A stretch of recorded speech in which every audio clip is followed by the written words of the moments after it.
Welcome to the Popish Plot. I'm Nate. And I'm Jessica. Today, we're here to do an episode on a virtue. All right. We recently went and did our episode on pride, one of the 7 deadly sins.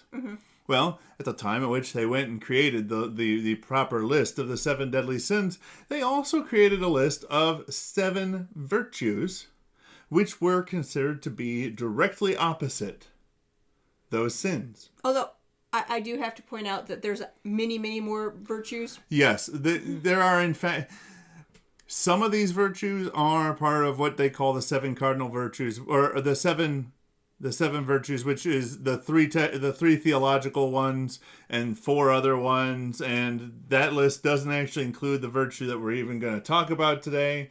There's lots of virtues, but the one that we're going to be speaking about today is the one which was considered by Saint Gregory to be directly opposite our previous vice of pride, and that's humility.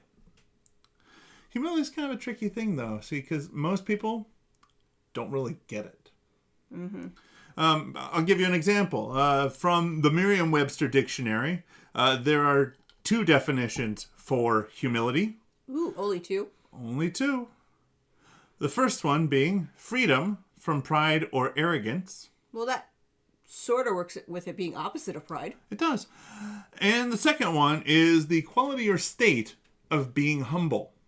That just seems like a circular thing. Yeah, that's exactly right. See, we'll get around to that first definition a little bit later. Okay. But for right now, we're gonna focus on that second one, the quality or state of being humble. So let's say, for example, your friend goes and asks you, "What's humility?" And you go and you don't really know, so you pull out your Webster dictionary and you say, "Oh, well, it's the state of being humble." Okay, well, how do I be humble? Well, you've got to practice humility. But what's humility? It's being humble. See, it's that circular logic thing. That is as clear as mud. It is as clear as mud. It really doesn't explain anything. And in my opinion, this explains why the world has such a poor understanding of humility.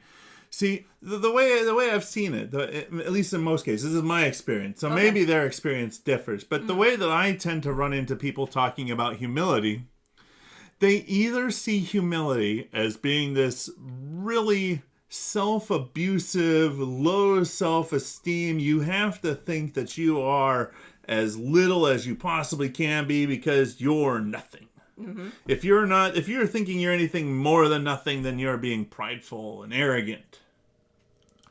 Or I run into the wishy-washy, everybody's equal and therefore everybody's opinions are equal and everything is good and you can't really tell anybody that you disagree with them because, well, that would be prideful or arrogant. You would be thinking that your opinion somehow was better than theirs. Yes, neither one of these definitions seem like they would be a good definition based on being the opposite of pride. That's right. And so if we really want to understand humility, let's take a look back at our previous episode on pride, where we talked about how pride is this desire to seek that which is above yourself. You're trying to, when you're being prideful, you're trying to see yourself as being so much more than what you really are. And at the same time, by doing so, you're separating yourself from God's purpose and plan for your life because you've got to be more than what He made you to be. Well, if we're going to look at the opposite of that, then what humility would be seeking that which is proportionate to oneself. It's not beating yourself down until you are lower than mud. And at the same time, it's not making everybody on this equal level. God loves us all equally. God has plans for our lives that will bring us all to our greatest goodness. But He didn't make us all the same.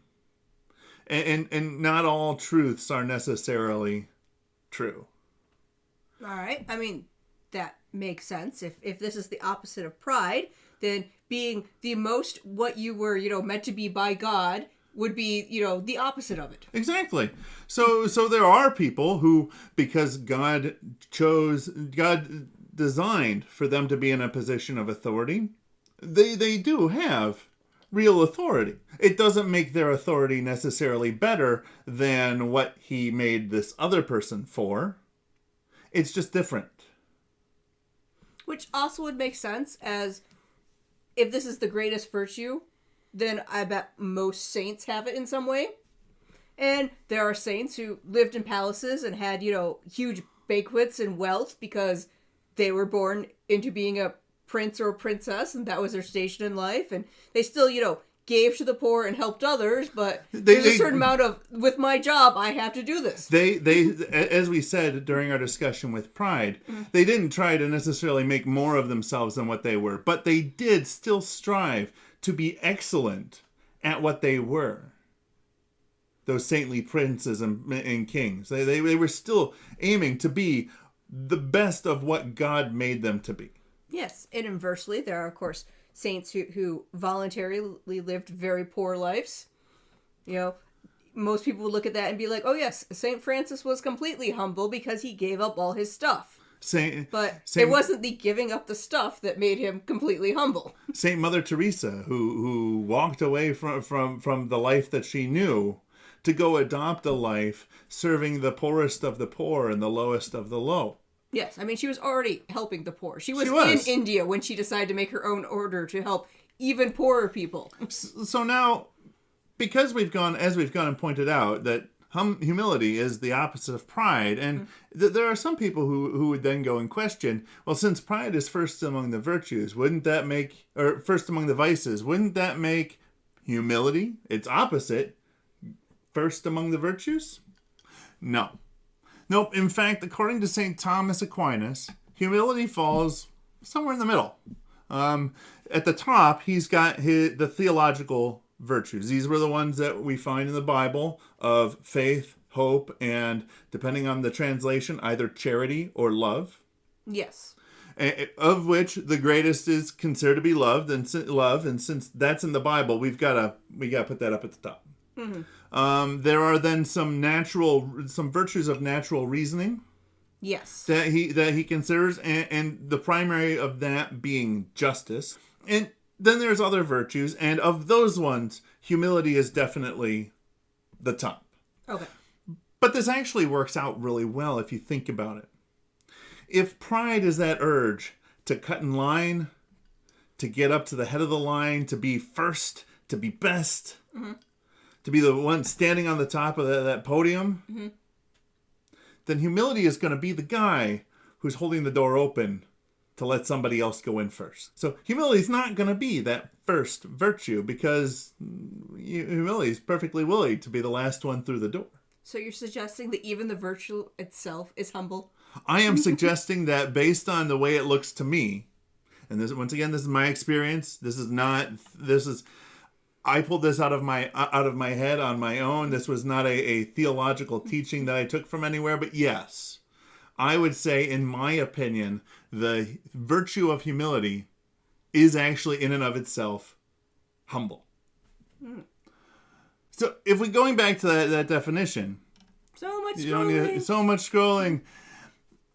It talks about how humility is freedom from pride or arrogance. And as we discussed in the pride video, pride gets into just about everything.